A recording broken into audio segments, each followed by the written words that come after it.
Welcome back to the Fuel Your Legacy podcast. Each week, we expose the faulty foundational mindsets of the past and rebuild a newer, stronger foundation essential in creating your meaningful legacy. We've got a lot of work to do, so let's get started.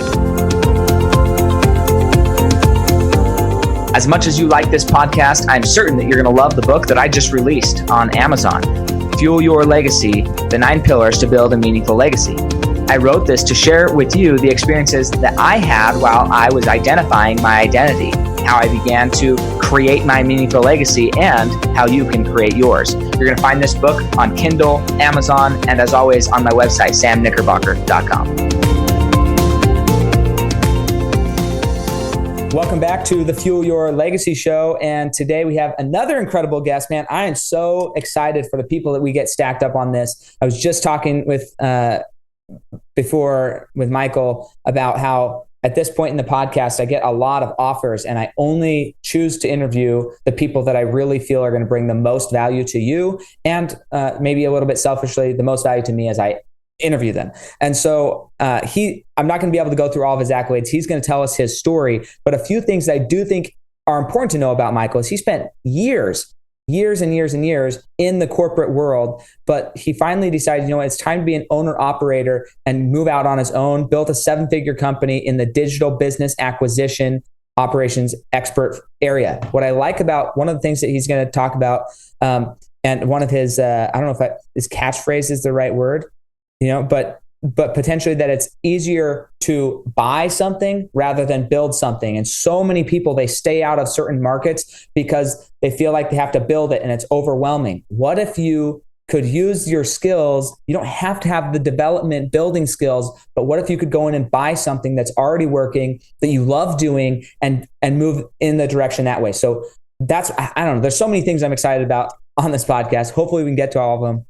But if not, it's going to be great either way. And we can always have him back. So if you really love what he shares, then just ask him, we can have him back. So Michael, go ahead and tell us a little bit about how you started. How did you get from where you were in the very beginning of your life, up to where you are? And why'd you step out and do it on your own rather than stay in the corporate? Wow, that's a great introduction. Thank you so much. I hope I live up to the expectations that we've set here. If you don't. Thanks again. Yeah, thanks again for having me here. So yeah, I'd love to give a little of my story because I think it's something that a lot of us, so I come from an engineering developer background, and a lot of us have very much the same past and kind of some of the same challenges as we're moving through. We're at the late 2023 right now, after the pandemic and everything, and things have changed in the engineering world. So I come from a background where parents were in the military, so very middle class, moved a lot as a child. And I'll say to people that do move a lot or have to change schools quite often, it is not the best thing when you're young, but as you get older and you see how often people are changing jobs, jumping into new groups, new people that you have to meet, the skills you learn as a kid when you're moving so much actually become very beneficial as you grow older. And so I wasn't even able to stay in the same college for an entire 4 years. I did 2 years at UCLA and then decided, hey, I'm getting that itchy bug to move again. And I switched over to Indiana as well, so finished up there. So my background and education all pointed me in the direction to be a developer and an engineer. So that was my first job out of school. I started doing artificial intelligence engineering way back then, which was almost 20 years ago. And so it's obviously changed quite a bit and finally has hit the mainstream usage, which is something we could have really enjoyed back then. But I went through the typical kind of the .com phase. So when I came out, we were in that first internet wave. Everyone was excited for the internet and pets.com. Everyone was moving to Silicon Valley. I did the same thing, became a consultant out there. And this is where I started to realize that it's very different than what you see on TV and on the news and in all those stories of how your day-to-day life is really going to be. Because in the end, you are just working at the computer. You're not quite making the same friends that you were in college. And I think a lot of us come through that when you leave school, and it's a little bit of a different lifestyle than you expect. So I worked as a consultant and traveled or wrote code and stayed in the same home office for about 5 years before I had what I would say is my first quarter life crisis. And that was really the genesis of starting to look at what else could I be doing with this background in education that would be more rewarding for me. Because I had reached that point where I think a lot of us have, especially in engineering where we do get paid quite well. you can't buy a car that's fast enough, and you can't take a vacation that's enjoyable enough to make you want to go back to work on Monday morning. And that's when you start hitting that point and you start thinking, this is where I need to figure out, what am I supposed to be doing with my life? Because this probably isn't it. A challenge that I think a lot of engineers have is we're so specialized in this world that even after the quarter life crisis, and I took 6, maybe 7 months off, I went right back into the same thing, because we don't sometimes see ourselves able to work outside of that area. You get a bit of the golden handcuff problem where you make so much, it's very hard to switch careers and then go make even 50% of what you were making before. So I went back into it with a different plan and looked at going back to school and getting an MBA at the time, thinking that that might send me in a different direction. Again, after the MBA, went through what I would say is the second quarter life crisis, still thinking, hey, this just isn't quite right for me. What else can I do? What else is what my life goal really wants to be, in the direction that I want to go, where I'm having fun and enjoying what I'm doing? And when we're in the corporate world, we always see all the things that we don't like. We have managers that don't treat us very well. We have a lot of meetings that we don't really need to be at and you have to go to, and you don't actually get to do your work. And in my view of what I wanted my world to be is, I wanted to be spending my 8 hours a day actually doing something meaningful. And so many of the projects we do in the corporate world don't ever go live, really don't have a lot of meaning. You can't really understand why you have to do them. Somewhere in this second sabbatical kind of takeoff time, I came across the idea of trying to acquire a business instead of trying to build it. I think a lot of your listeners, many of us have tried to build businesses because that seems to be what is advertised as the way to get out of the corporate world. You want to get out of the corporate world, start your side hustle, start your side consulting gig, and try and make that reach the point of the same income that you're making today, and then move out and run on your own. And that's perfectly viable. But for people like me, where I'm an operator, I'm not so much an entrepreneur, it's a lot harder for me to go from 0 to 1 than it is for me to take something from 1 and take it to 10. And so I've always kind of gone with that operator role, where I'm really good at running things, but just not starting them. And so when I came across the acquisition lifestyle, where you go out and you actually buy projects and you buy businesses that A, you think it'd be fun to run, B, of course, you get to run it all yourself, and C, give you that flexibility to be the operator and not the starting entrepreneur, that fit really well with what my skill set had grown to be through the corporate world. And suddenly I realized, okay, this is what I should have been doing all along. Maybe I wouldn't have started it from the beginning, because it was really beneficial to get that corporate experience. But once I got going and acquiring these businesses and acquiring these projects, I could see a situation where I wish someone had told me 15 years earlier that this was a career path that was out there for me. And I probably would have planned my career a little bit differently, saved a little bit more money, tried to work in multiple departments like marketing, accounting, so that I would get that experience. So when I went out on my own, I would be a better business person and able to manage those projects. So now for the past decade, that's what I've been doing, is just acquiring projects in different businesses, things that I think would be fun to run, teams and tech stacks that I enjoy working with. I spend all day talking to other engineers, which is really rewarding for me. And it's just built into a really great career that I did not see 10 years ago, because I just didn't have a mentor that had brought this up. So that's one of the reasons I'm here, is just to help other people be aware that there's an opportunity to acquire a business instead of starting it. And just like you said, where you want to buy and then build it, and you kind of acquire, and you, one of my clients used the term, you're just buying momentum. And that's really helpful, because we all know when we're starting a business on our own, how hard it is to get that momentum and that first customer and that MVP working with a good market fit. I think that's so cool. So the question then is, like, is this really what life was meant to be? Right? Is this really what I worked so hard for? And so many people, they ask that question too late in life, or they never ask it. They've been so brainwashed that they actually believe that that's what life was meant to be. And I think you're right. And I see that in a lot of my colleagues and my stepkids, the same challenge, where some of their friends are saying, this is just how it is, and we're stuck in this career. We don't have the option to change. And, I recognize you can't change right away. What I'm trying to propose requires capital investment, requires discipline, requires some experience, but that doesn't mean you can't start planning it. And that's kind of the thought is, our careers are quite long now. I think you can say your generation and my generation, I don't really expect to retire. That's probably not a concept that will exist. So we have plenty of time to plan this. But yeah, you don't have to feel so stuck. You do need to ask yourself those questions, maybe quarterly. Is this what I should be doing? Is this what brings me reward and sets up that legacy for your life? Yeah, and so much, at least for me, and one of the reasons I started the podcast is I find that so many people are living quiet lives of desperation. They actually don't believe that they have anything outside of this, and they lose their identity, they lose their soul to corporate America. And one of the, somebody's going to write this book before me because I keep saying it out loud. And, one of these people, somebody's going to grab onto this, listen to Sam's podcast and be like, you know what? It's time. I'm going to write that book for Sam. And I'm going to be happy for you. And I'm going to read it and I'm going to shout it out and you can come on my podcast. But the title of the book is How I Escaped Corporate Prostitution. Okay. Because that's what it is. He calls them golden handcuffs, but it isn't golden handcuffs. It's not like some nice thing. It's corporate prostitution. You go to the highest bidder, the highest payer, and you go from job to job to job to the highest one because you think that that's all you're good for. And the crazy thing is, and I know that Michael's going to agree with me on this, is if you have a job, you are by definition underpaid. That's just the reality of it. Your skill set is bringing in more value for that employer than they're compensating you for. If it ever flips, you get fired. Okay? If that ever changes, you lose your job.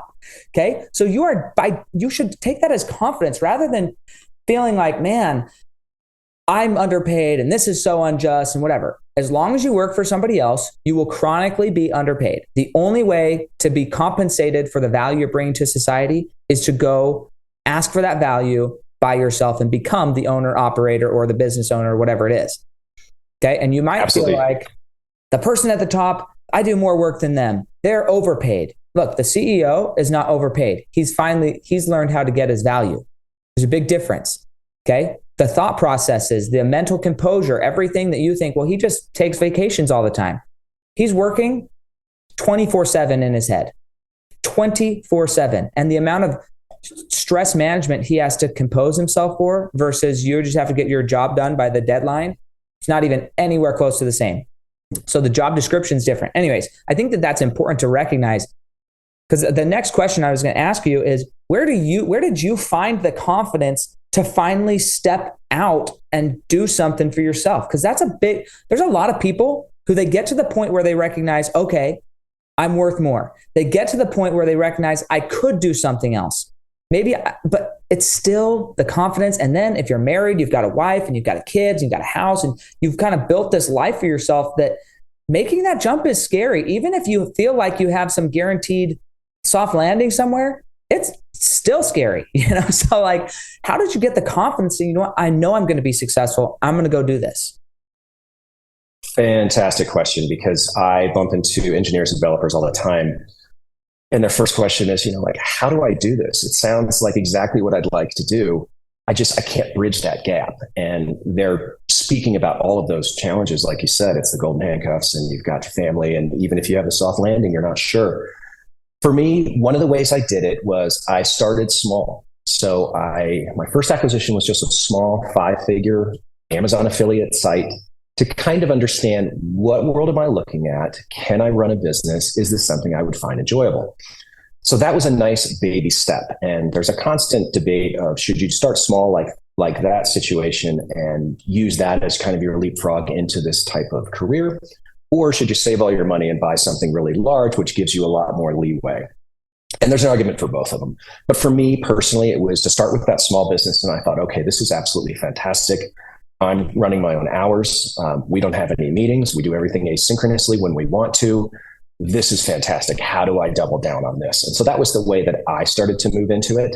And I think it's different for other people. I've worked with some of my clients who were coming straight from, AWS and wanted to go and buy almost the exact same project that they're working on that was for sale with a broker.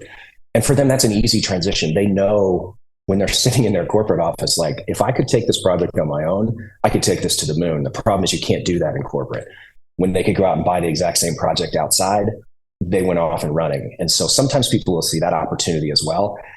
By bringing this kind of awareness out there and changing your mindset so you're always thinking about the opportunity to acquire this kind of a career, that might help people quite a bit, whether they're doing a small step like I did or recognizing an opportunity in the market in the first place. Well, and that's so building your awareness. So there's this law, and I'm sure you've heard about it, called the law of attraction, right? They talk about it in like the book, The Secret, but they talk about it in a lot of success books. Think and Grow Rich is probably the main area where it was coined. But the question is, what's the law of attraction? Is the law of attraction that you just decide something and it starts coming to you like a magnet? Or is the law of attraction that the more you think about it, you're more attracted to it, you're more aware of it, and so then you don't stop thinking about it and you see the opportunity more? Like, who's the one being attracted? And from my understanding, based in my own life experiences, the law of attraction is definitely the more I think about it, I'm more attracted and see the opportunities. So awareness is a huge, huge key. So let's take that question one step further, right? The confidence maybe is awareness, but how do you start becoming more aware? What are some daily practices, daily habits you could do to just start becoming aware of these other options? Absolutely. So in the developer engineering world, thankfully, this is a group of people that are very aware of the startup community and are very aware of indie development. So our minds are already about halfway there because we've seen so many people start from nothing or start with acquiring something and taking that forward. I think the bigger challenge is when you're in different types of corporate environments where entrepreneurship is not as common, it's much harder to see that and start looking for those opportunities. So my suggestion is you have to kind of immerse yourself in communities that are looking for opportunities quite often, whether that's masterminds, whether that's reading books, whether that's newsletters. It does change your mindset over time. And I will have, you can attest to this as well. You'll sit down with a colleague of yours and you'll see a situation and both of us will see two different things. Possibly they see a barrier or they see a new regulation that's going to hurt their business, where you and I might look at it and say, wow, this is kind of an interesting new opportunity because you could do X, Y, and Z.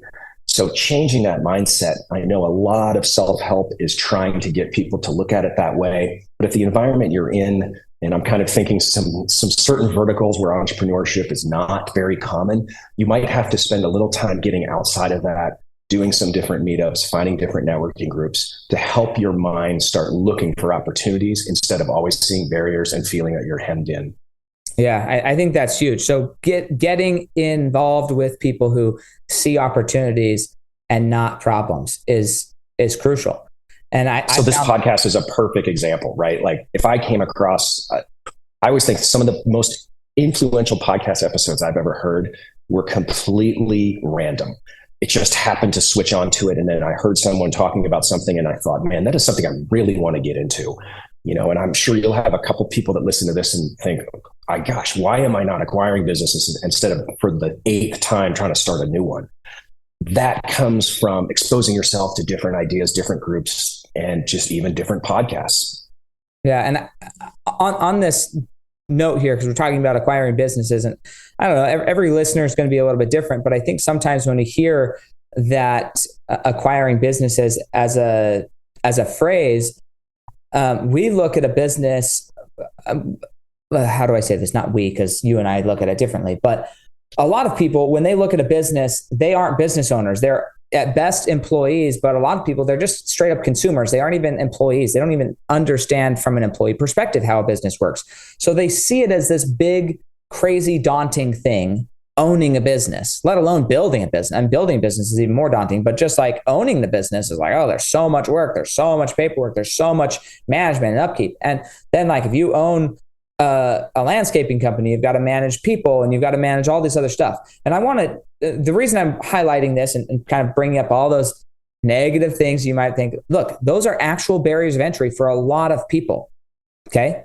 They're massive barriers of entry for a lot of people. There are industries though that don't have the same type of demand on you as the owner. And that's another thing that Michael spent a lot of time in, is in the SaaS world, which for those of you who don't know what SaaS stands for, it's SaaS, which stands for software.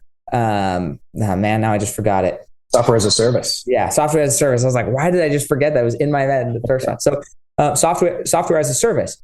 And I'm not saying that software is just like willy-nilly, doesn't ever need updates, doesn't ever need it's easy to set up. That's not always the case. Okay, I'm not going to sit here and tell you it is. ask any programmer, they're like, no, it's there's always bugs, there's always changes, there's always maintenance that has to happen. Okay, there is. But what's the value of software as a service type business over maybe owning a business that has high overhead, and there's higher risk in it? Like, why would you choose a SaaS type business or try and get into something like that over something else? I might even step that back a little bit and say, why would you get into online businesses instead of brick and mortar? And software as a service is even more extreme on the online business. It's kind of two things. One, you can leverage a lot more with software because it's scalable. So in the offline world, every time a new customer comes in, if you double your customers, you're going to have to increase your staff, your fixed costs are going to increase, your variable costs increase. That isn't always true with online businesses because you can leverage software and you can leverage these kind of businesses without increasing staff and costs. So that once you hit that point where you're profitable and you can add customers and scale without all that extra cost, that's what makes these kind of investments and these kind of careers so beneficial and really removes that cap that we were talking about earlier, where if you're an employee, there has to be a profit margin above your head or else the company isn't going to continue to employ you. In my case, there is no profit margin that somebody's taking above my head. I can continue to grow.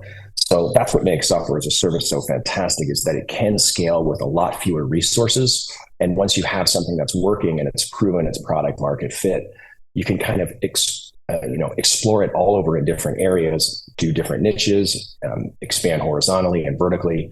It just makes it a lot less friction and a lot lower barrier to entry for new entrants. Now, that means you have less of a moat, of course, because other people can come in and do the same thing. But that's where your marketing can stand out and all your other skills that hopefully you learn somewhere in the corporate world as well. But that's what I think is so fascinating about software, is that you can really expand on a good idea for a much larger area than you could if you're doing a brick and mortar business that's just landscaping within your zip code. There you have a very set limit. Yeah, and I think that just to highlight something you said there's so much about like this idea of competition that is overplayed. Guys, there's 8 billion people on this planet. 8 billion. For you to make $1 million a year, okay, $1 million a year, you need 1,000 people to pay you $1,000. That's it. And you're making $1 million a year. Or you need 2,000 people to pay you $500 a year, not a month, a year. So how much is that a month? You need a software that you can sell for $40 a month, $50 a month to 2,000 people, and you're a millionaire. Not a millionaire like just sitting in the bank, but you actually have $1 million revenue. Now, again, I don't know the exact numbers here, but if you had a SaaS service that had 2,000 paying clients at $40 a month, what's the multiple on that you could sell that for? Yep, multiples change a little bit over time. So right now, SaaS has the highest multiples. So if we're comparing it to, let's say, a content site or an e-commerce site or an Amazon FBA, SaaS is typically going to have the higher multiples because of exactly like what you said. It's got recurring revenue. So I can tell you it's it's October 27th, 2023. I can tell you pretty much within 2 or 3% what I'm going to make this year, because that's how predictable the revenue is. That's one of the reasons it sells for so much more. And just the customer stickiness to it as well. So the SaaS multiples can be anywhere from, the low end would probably be about 3.5 to 4. And then you move up, kind of go up from there. There's always discussions on SaaS businesses, whether they should be sold for the revenue that they earn or the profit that they earn. And that becomes a conversation between the buyer and seller. Yeah, that's if you have a SaaS business that's got 2,000 customers and you're making 400 a year on that, you can do that math and realize, so not only am I making this cash flow during the year, I'm also sitting on an asset that's worth a couple $1 million. That's a pretty hard equivalent thing to do in the corporate world, because you're never really sitting on an asset other than your own talent and skills. Where if you have your own SaaS business, that talent and skills gets turned into an asset through the company. Right. And people think, well, that sounds too much. That's too big for my little mind. The most I've ever made is $50,000 a year. Fine. Let's talk about it. $50,000 a year. You want to be retired? You want to be done forever? I mean, obviously inflation is going to eat you alive, but let's say you're done for the next year. What do you need to make $50,000 a year? Well, you need about 100 clients, maybe 100 people paying you $40 a month, and you're retired. Because the profit, this is the crazy thing. When you get a good system, when you go buy a system, the profit margin on running a SaaS company that's like a pretty duplicatable. I mean, it's going to vary between company, but less than 10%, I would say, most of them that I've seen, because they don't take a lot of effort past the setting up. Yeah. And so when you acquire it, you're skipping that whole step. And so you're cutting the line. And, that's another phrase I use quite a lot, which I stole from James Altucher, I think. Somebody else that's really good at going from that 0 to 1, like I was saying, they set it all up. When you acquire it, man, you've missed a lot of that hard part. You already have something that's proven. And then you look at it at the math and you say, boy, you're right. I'm going to make $1 million this year. And all I had to do was acquire this. And all I can do is grow it. So yeah, you're really cutting the line. You're buying that momentum. It's just a fantastic way to take something from an entrepreneur that really enjoys starting things, because that's something that's very common with entrepreneurs. And I've seen it from my entrepreneur colleagues myself. They love starting things, but once you start getting into that operational part where they have to do marketing, and then they start having customer service issues, and they have to do taxes and billing, and they want to go back to, as soon as ChatGPT came out, tons of businesses went for sale because everybody wanted to go play with that. And they wanted to offload what they were doing to people like me. And that's perfect. I'm their part of the business cycle where I take it to the next level and then I sell it to somebody else. So all of us exist in this cycle. And if you like the starting part, that's perfect. If you want to do the longer part like me, do the operational, that's where I fit in. So it all works. But yeah, to go back to your comment about how good SaaS can be is just, you're really sitting on that asset that really gives you a ton of cash flow on as well. I just think that so many people are so much closer to freedom, like financial freedom, lack of stress, time freedom. You can run a SaaS company from anywhere in the world that you have internet. Like there's so much that people overlook simply because they don't understand, or they think, I'm not good with technology. You don't have to be good with technology. Technology is good with technology. Yep. Like ChatGPT can write better code than most code writers, unfortunately. For sure. I see a lot of people that say, well, okay, Michael, but I don't know what company to start. I don't know what idea should I go with. And to go back to your earlier comment, worrying about competition, it's execution, right? None of these ideas are unique or special. If you can do the execution, that's where the money is. And if you can't think of ideas to start going through broker listings. Like there's so many businesses that I see that I never would have thought of starting that looks super fun to run.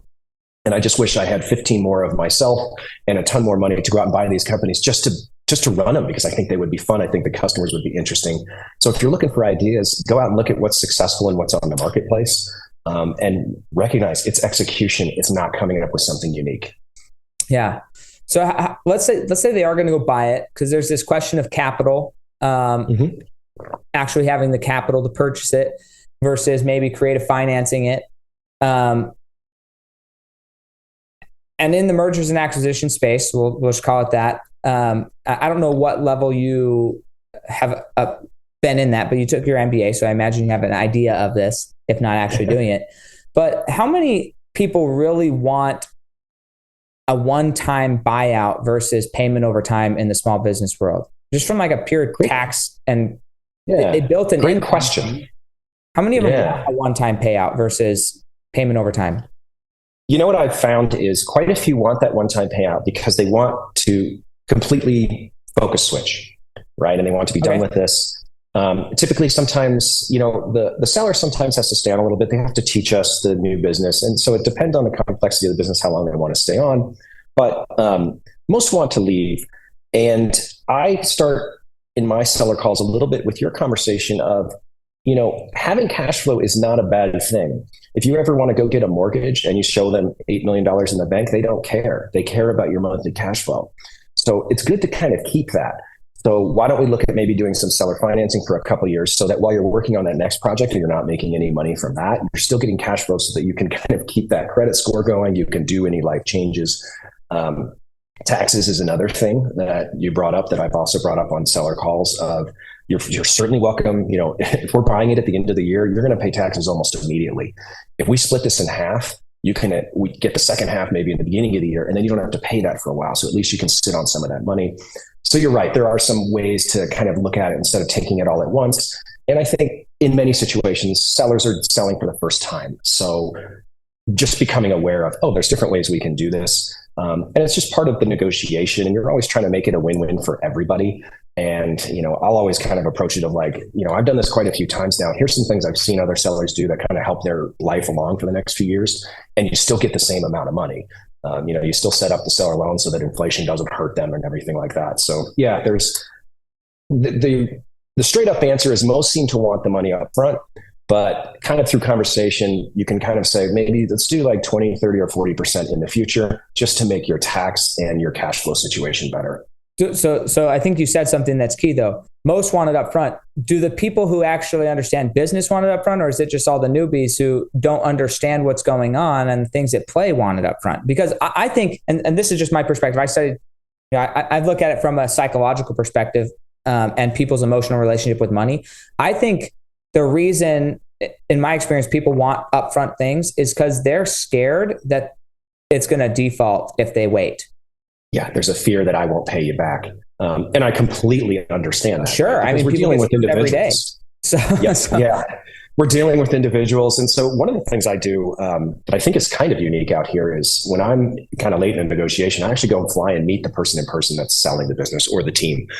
Just so we get that in person of like, hey, I'm a real person. I'm not just somebody behind the camera on Zoom. But that is kind of a concern of, who do I sue if somebody doesn't pay me back? And I recognize that risk, right? And that's why we don't say, all right, let's do 80% pay later, because I think that's too much for somebody to ask for. And it's too much stress on me that I'm basically taking care of someone for the next few years. So to answer your original question, I think new sellers are probably always going to, not always, but the default is like, hey, I'd love to just sell this up front, move on to my next thing. Maybe more savvy and experienced are trying to set things up. And, in my life, I would be looking at, I've got all these other things that are going on. Maybe I want some cash flow here and everything, and do taxes because I've got this big tax event coming up, so people can set it up if you're a little savvy to make your own life better, because your own personal tax situation is going to be different. So those are healthy conversations to have and say, what works best for the buyer and the seller. Sure.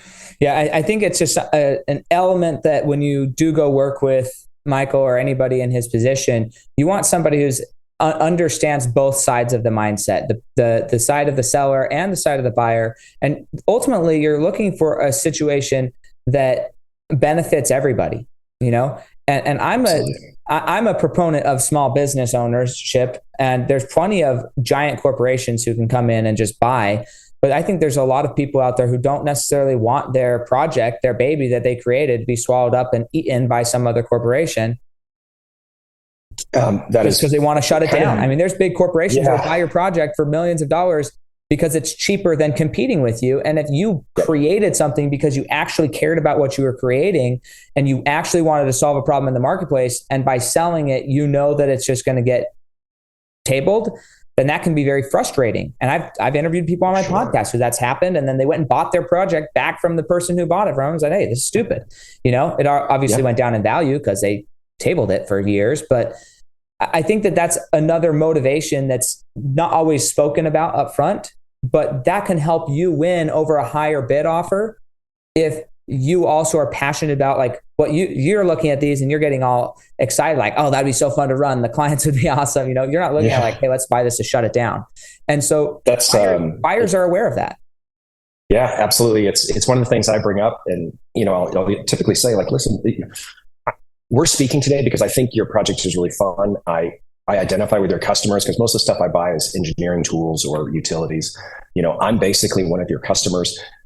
This is something that we care about, how this project matures. I know it's your baby. A lot of times people are selling maybe when they don't want to. For example, I had a guy that was selling because his other business got an equity infusion and they had to run with that as his startup, and he had to divest of everything else. So he didn't want this project to go bad. He still cared about the customers. And so speaking to a fellow engineer who's going to take over the project made sense for him versus selling to a micro PE firm that was just going to farm out the process. And what I always say is, if the person you're talking to during the negotiation, who would be Michael Frew, is not the same person you're talking to on closing day, and when you start changing the operations over, that's where you're going to kind of have that disconnect between what they say in the beginning and who's really running the business. So that's why, you're talking to me after the acquisition because I'm running the business, I'm the operator, and I'm the person behind the customer service queue as well. So that is, I think, for some of the smaller projects that people that are on this podcast would be selling, you want to sell it to somebody that does care about it instead of just kind of that faceless, nameless thing that might shut it down. Yeah. And, and if you started the project just to make money, then sell it for money. Right. And there's nothing wrong with either one. I'm just bringing up for you because every person listening to this podcast, you've got dreams, you've got goals, you've got these things, and it's okay to care about them. It's also okay to just want to get wealthy, and that's okay too. I'm not shaming whatever your goal is, go get your goal. But sometimes the ethical thing to do is to do it in a certain manner, and sometimes it's fine just to go build something that makes money right now and that you can sell. There's nothing wrong or right with that. But one of the things that you mentioned kind of in the beginning is the feeling when you're working for somebody else or working in corporate America. But I think this can happen at every area of your life. Even if you're working for yourself, this is a huge, huge good question to ask. Like, what are you wasting time on that doesn't add any value or meaning to your life? Right? There's so much. I think engineers tell me this more than anybody else. Like, oh, I've got these stupid meetings that I don't get any value from. I don't like it burns them, but what do? They get paid to be there, but they would rather just be working on their little project. That's what they would love doing. So how do you help somebody? Because that can happen on the entrepreneur level, on the owner operator level. Anytime you get tired or just like with something, how do you either reinfuse the joy into what you're doing or cut this stuff that you don't find joy in, but maybe somebody else would find joy in? This is a great question because I have found myself in this situation quite a bit where I had just mentioned, hey, I'm helping with customer service. Am I actually providing any value that the fact that Michael Frew is doing it really makes it that much better? Or should I really be working on something else that gives me more reward and have a colleague of mine helping on customer service? So my suggestion is, as often as you can, quarterly, step back and look at where am I actually delivering value that only I can be adding. And if you can find those few spots and focus your 80% of your time on that and leave that 20% for all the things you kind of have to do that you're not adding value, that is how I have continued to grow my career, even in my own businesses.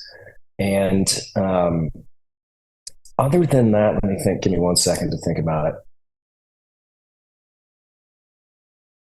I think I'll leave it at that. You can add it. I have a follow-up question that I was talking to a friend the other day about, and I don't really know the answer.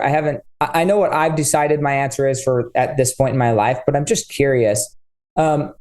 And it kind of goes back to the making money conversation, which again, there's nothing wrong with making lots of money and that being the objective and the goal of your life. Okay. So don't take this the wrong way. But there is a point in my life that I've got to where like, there are things that I could do. There's things that I could eliminate from my life because they don't pay me the most, or it's not something like anybody could do it, So like, why am I the one doing it when there's other things that only I can do? And the flip side is those things. I'm gonna use like something simple, but mowing the lawn. I love mowing the lawn. Could I pay somebody to mow the lawn? Is it even worth my dollars per hour to mow the lawn? No, not really. But there's other fulfillment value that you get from doing things that are not necessarily the most financially beneficial. And so how do you determine when and where to step away from the stuff that like it actually costs you money to go do this activity because your time is better spent somewhere else, but the emotional and spiritual reward of doing the activity is more. So maybe you love doing customer service, and that's where you could own the company, but at the end of the day, you love being customer service. You love that conversation. You love the engagement. At what point do you say, look, even though I could be the CEO, I actually receive no fulfillment from that role, or less fulfillment than I do from this lower paying job in my own business? How do you make that determination to say, no, I'm going to quit doing the thing I love to make more money, or say, look, I'm going to hire somebody out to do what I could do, pay them more so I can do what I love doing? Like, what's the balance? This is such a good question because this is an internal battle I have quite often. And right to your example of mowing the lawn, There are things that are cathartic and therapeutic that I know really I shouldn't be doing when I know how much I make per hour, right? And that is, and I go back and forth on maybe I should have someone else doing that for me. But then of course I get a lot of joy spending my Saturday morning kind of fixing up the yard. And so in the business, what I've found is I do get into ruts where, so let's say, so I've got 3 companies right now. All 3 are running nice and smooth. I'm involved in the day-to-day operations, and you're starting to get into that place where there really isn't any reason for me to be here. I really should hire somebody else to do it. And what gets me out of that is having new opportunities. And so you're constantly looking, kind of to jump back to the beginning of our podcast here, constantly looking for new things that would be interesting for you to do, different ways to look at things. So for me, when I come across new opportunities and you look at how much time that might take and you think immediately, oh, shoot, I should have been systematizing the rest of this business because I need to move on to this new thing. And so then you go back and you start systematizing that so you can make it and get the 80-20 moving in the direction with the new opportunity.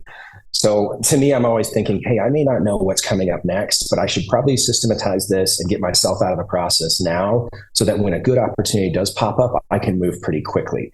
It might lead you sometimes where you don't really have a lot to do because the systems are all running and everybody else is doing it, but it gives you the opportunity to jump on those, new things that come across. But if you're thinking about it all the time, trust me, so am I, so are you probably. It's a constant battle of where should I be spending my time? Because our culture, it's work, work, work, but there's so much of that therapeutic part that you need. And sure, you could pay someone else to do it, but you need that as well. So it's a balance for every person. And trust me, it's a balance for me every day that I'm always trying to think about. Well, I think something that you brought up that, at least for me, is a good insight. Hopefully it's good for the listeners as well. But, maybe you do like that lower paying role, for lack of a better word. But if you approach all of your roles with excellence and with the mind of one day I'm not going to be doing this, and you create a system, you can easily replace yourself.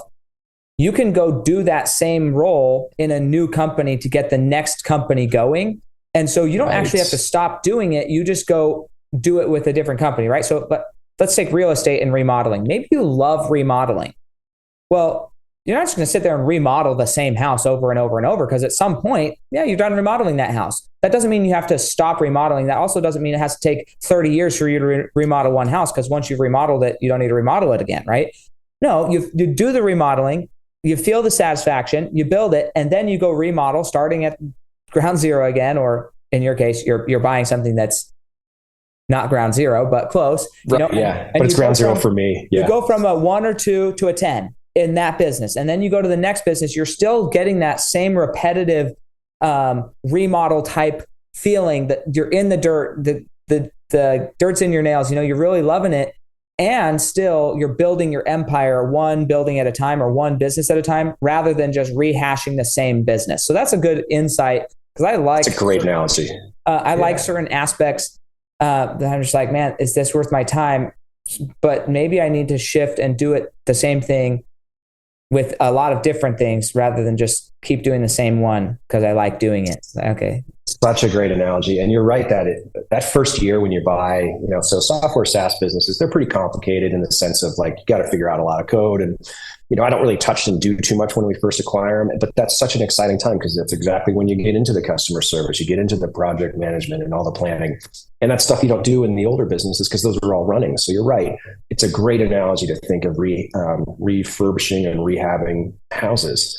You love that process, but you can't keep doing it on the same house over and over. Mm-hmm.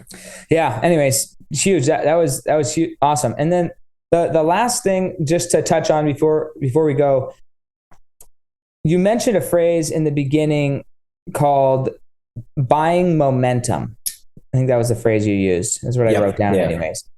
Go a little bit more into detail about that, and then maybe how that might apply not just in business, but in other areas of your life, whether it's a relationship, parenting, like other things where this concept of momentum, and how do you adopt momentum that's already there by association, rather than always having to be the one that's creating the momentum. Excellent. Yes. So buying momentum was, again, one of my clients mentioned it, and that's a mindset shift. So going back to our looking at the world a little bit different, when you're trying to start something from scratch, right? It just hasn't, the flywheel is not moving.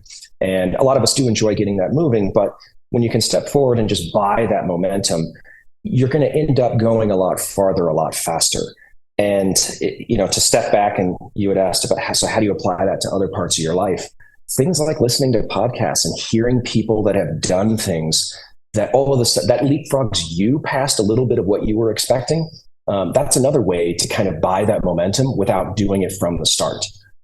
So that's, again, changing that mindset, exposing yourself to different things, whether it's podcasts or books or different communities, that helps you skip the line, buy that momentum, and kind of jump on the train that somebody else has started for you or with you.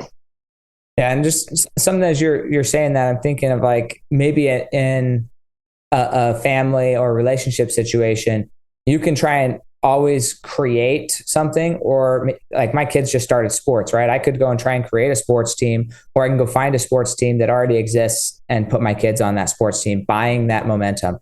Or another area in my business or relationships is, hey, if you want to improve your relationship, go find great relationships and go connect with them and build those relationships of mentorship. So you're building into momentum. I heard a podcast yesterday, not a podcast, a little reel. And they said, look, the best way to change who you are and become somebody different is who you are right now. You became that person. Like you already became somebody. And so if you want to be somebody different, then find out who that person is. And when I say find out who that person is, go into your soul and determine who you want to be. What type of clothes are they going to wear? What type of language are they going to use? How do they do their hair? What do they look like? What are their interests? And then you just start obsessing over that person. And you created them. You created their name. You created everything. And pretty soon you just become that person because you become obsessed with that person. And anybody can recreate who they are really quickly if you clearly define who you want to be and then obsess about being that person and start acting as if you're that person, you'll become that person. Absolutely. Yeah. So, and the mind can be so pliable like that, and we think we're so stuck, kind of going back to what we were saying. We think we're so stuck and we can't change anything. And it's amazing how quickly you can see those results if you have that mindset shift. Yeah, absolutely love it. Well, hey, I appreciate your time, Michael, and so many questions. How would somebody get a hold of you if they were like, I'm in this position, I'm an engineer, or maybe they're just not an engineer, maybe there's a person that wants to buy something rather than go and build it. They see themselves as an operator. They see themselves as really good in that area, but they don't really have the entrepreneurial bug where they want to go always be building something from the beginning. Where would they contact you to see if they could get another conversation or insight or direction? Yeah, so super simple. So I've got my own website. It's just michaelfrew.com. You can do /fuel your legacy. So it'll be a page just for this episode to kind of direct you to things that I took some notes. I'll direct you to some of the things I brought up. And I talk to engineers that reach out of, hey, this is something I'd be interested in doing. Like, where do I get started? I've got a video series on there of the same 4 questions I get from engineers and developers every time. I started to notice a trend that, people are going to ask, why do people sell profitable businesses? How do I get the financing for it? How do I know what niche I should do and what's suitable for me, right? Those 4 questions are the first ones I always get. So I just put together a whole series of me just answering for all of them. It's free. It's right there on michaelfrew.com. So just reach out, shoot me an email. I love to talk to anybody and try and help them with, kicking off this career. Awesome. Well, hey, thank you so much. I highly recommend at least a conversation after you listen to the podcast, because if you didn't listen to the podcast and use his free resources, don't go ask him the same 4 questions he already made a video to answer. I mean, give him the respect of his time and go and say, hey, here's some follow-up questions I came up with. Okay. Do as much. So it's such a hard balance, right? I want to say do as much as you can by yourself before you go and ask for help. Also, don't be embarrassed to ask for help, but it is kind of frustrating if you're rehashing the same conversation. Like there's systems for that. So be respectful of the people you get mentored from Michael or anybody else on the podcast. Do your homework a little bit and use all those resources. So thank you so much. And we'll catch you guys next time on the Fuel Your Legacy Show. Thanks for joining us. If what you heard today resonates with you, please like, comment, and share on social media. Tag me. And if you do give me a shout out, I'll give you a shout out on the next episode. Thanks to all of those who've left a review. It helps spread the message of what it takes to build a legacy that lasts. And we'll catch you next time on Fuel Your Legacy.